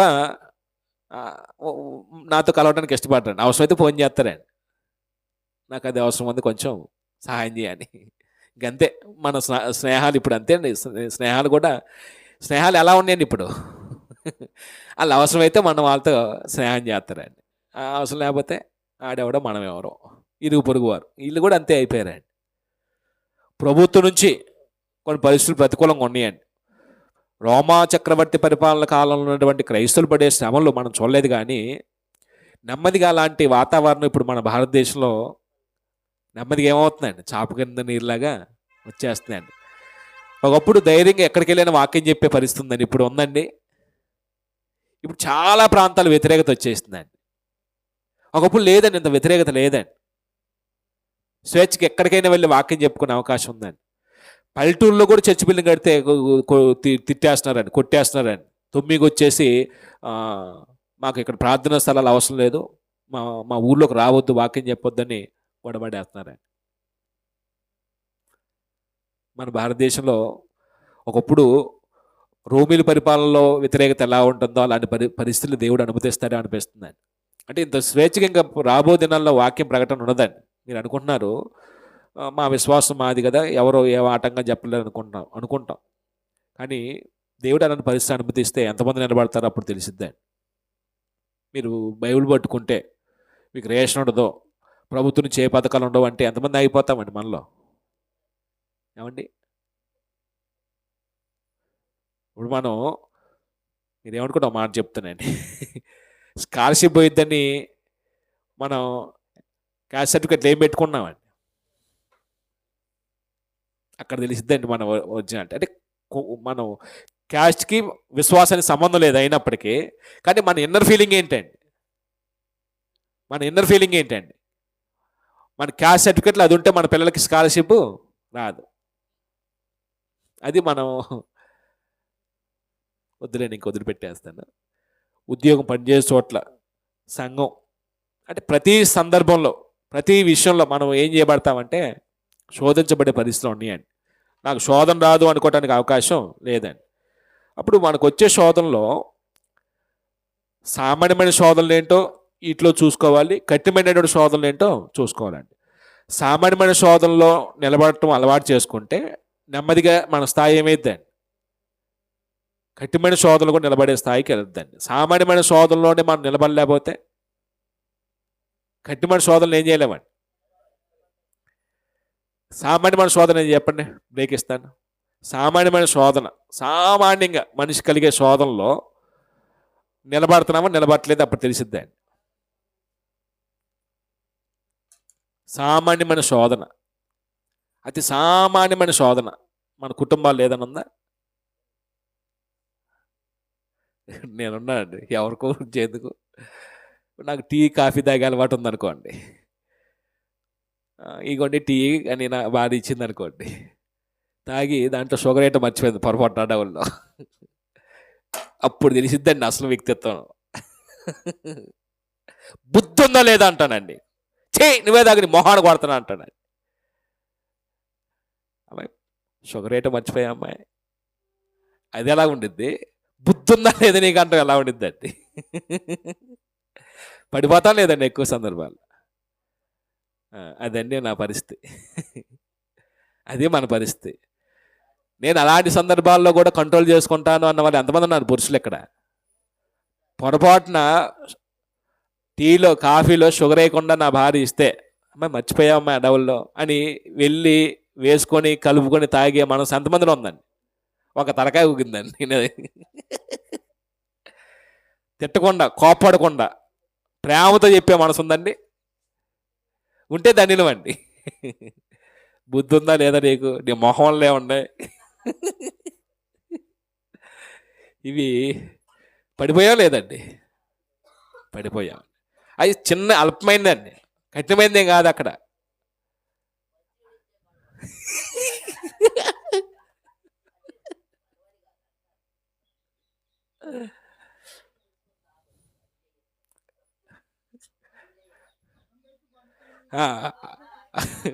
అన్నం పెట్టి మంచి పోయినా శోధనేనండి అది.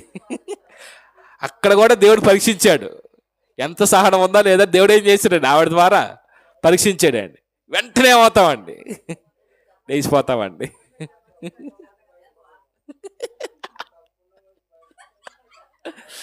అందరికీ వందనాలు. ప్రార్థన చేసుకొని బ్రేక్ తీసుకుందాం.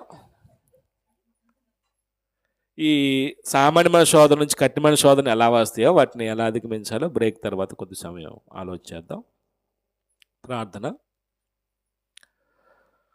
కరుణా సంపన్నుడ నీతిమంతులకు మా తండ్రి, కనికర స్వరూపుడకు మా దేవ, మీ సన్నిధిలో ఇలాగా చిన్న మందుగా చేరి మీ వాక్యాన్ని ఇలాగా పరిశీలించి నేర్చుకోగలుగుటకు అవకాశం ఇచ్చారు. కృతజ్ఞతాస్తుతులు, స్తోత్రములు తండ్రి.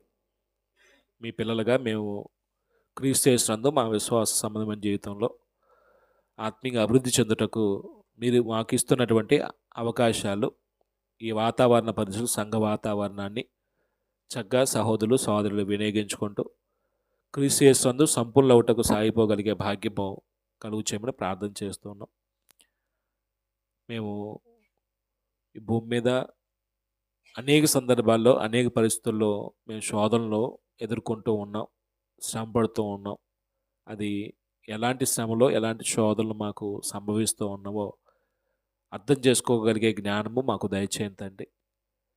మీ సన్నిధిలో ఒకవేళ మేము విశ్వాసంగా బ్రతుకుతున్నప్పుడు మీరు అనుమతించే ప్రతి చర్య అది మా ఆత్మీయ జీవితం మేలుకరమైన విధానంలో కొనసాగించుకోవటానికే మలుచుకోవటానికని మేము అర్థం చేసుకొని ఒక శుభప్రదమైన నిరీక్షణతో మా మనుగడను ఈ భూమి మీద కొనసాగించగలిగే జ్ఞానం ఇస్తారని నమ్ముతూ ఇప్పటి వరకు మీ మాటలు వినిన సహోదరును సోదరి మనం దీవించి, ఆన్లైన్లో ఎంతమంది వీక్షించారో వారిని కూడా మీరు దీవించి, మరలా మేము కలిసి ఇలాగా వాక్యం నేర్చుకోగలిగేందుకు కొంత సమయం ప్రార్థనలు గడిపిన పిమ్మట ఇలా కలుసుకోగలిగే అనుకూల పరిస్థితి ఇస్తారని నమ్ముతూ ఈ మనవులన్నీ యేసుక్రీస్తు వారి అతి శ్రేష్టమైన నామంలో వినయం చేత బ్రతిమలాడి పెట్టుకొని ప్రార్థిస్తున్నాం తండ్రి.